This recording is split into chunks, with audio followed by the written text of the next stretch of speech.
Hello everyone, and welcome to another episode of Angie's Jungle House.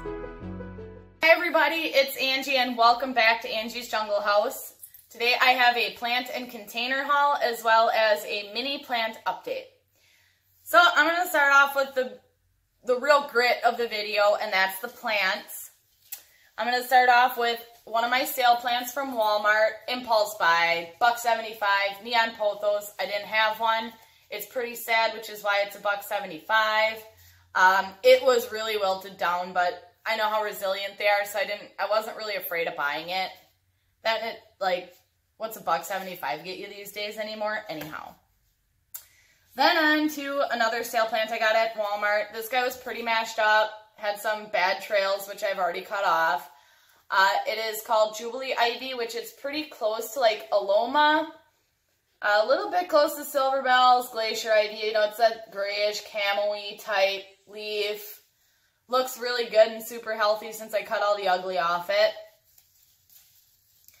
And for the last ivy, I did pick up Silver Bells, which doesn't really have any variegation thus far. It was on the inside of the Walmart, so it didn't really get any light. It wasn't out in the nursery, garden center part.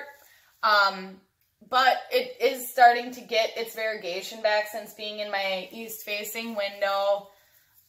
It's kind of like a grayish green camo style leaf. It's really pretty. I love it. I knew I wanted one, but they only sold them in the $5 pots, and I know how ivy grows, and I ain't paying $5. You know what I mean?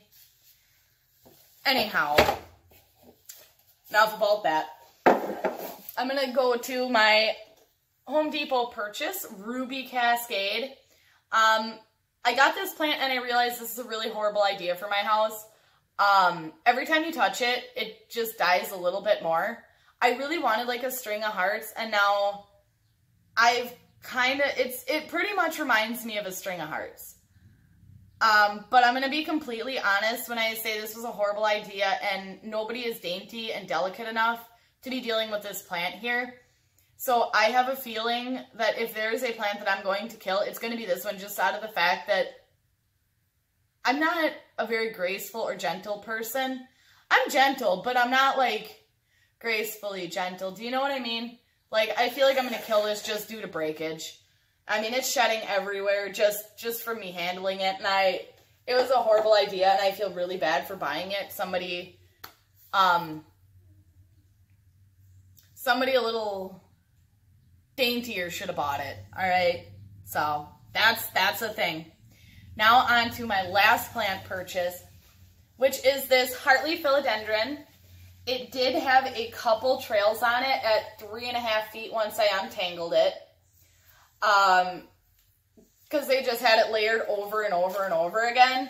But I went through and I untangled it when I got it home, which I did break some and I did propagate some. I cut the longest ones off because they were already hanging on the floor, and I'm not ready to really start my haul jungle yet.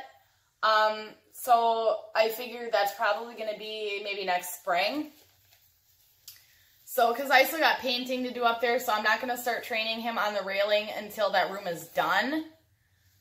So I figured I cut them back, propagated them, and I can backfill, and then I'll have more vines for my railing when the time does come. But I felt it was kind of like a little ridiculous that I didn't have a Hartley Philodendron and I have all these plants. It's silly, isn't it? So, I'm going to move on to my other two containers. And I'm going to start off with the blue one, which I bought for the philodendron. It is beautiful. I got it at Menards. Does have drainage, and then the pan on the bottom all attached together. So that's that. Nothing too special. Then I got this pot also from Menards. And I'm like, oh my God, green. I can put my spring cactus in it. Yep, it's going to look ridiculous, so I guess that's not going to live in there. I figured springtime, spring cactus, haha, lime green. No, it looks ridiculous.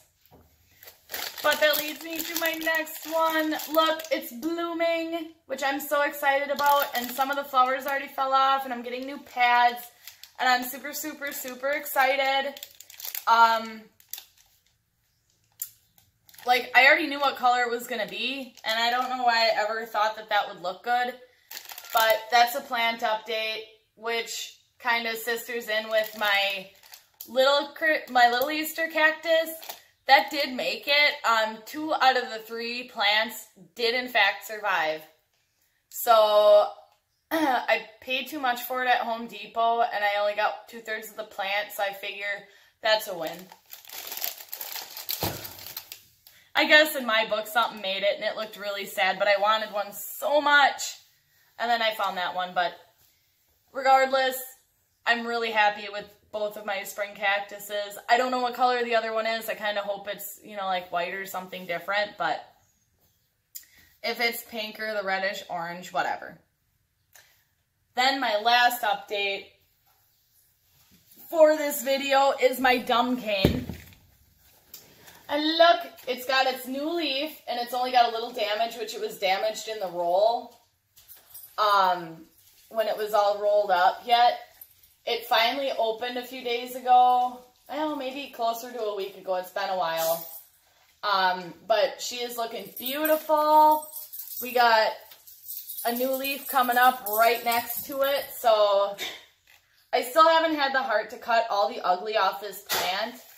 Because if I take off all the big ugly leaves, this thing is going to look ridiculous. So I'm going to wait till she gets a little bigger to take the ugly off this plant. Otherwise, there wouldn't be much of it left. So I think I covered everything. Also, this dumb cane is really happy too. This one was not near as damaged. Dumb canes seem to like this house so far, so far so good. Anyhow, thank you guys for watching, and I will see you guys next time. Happy planting.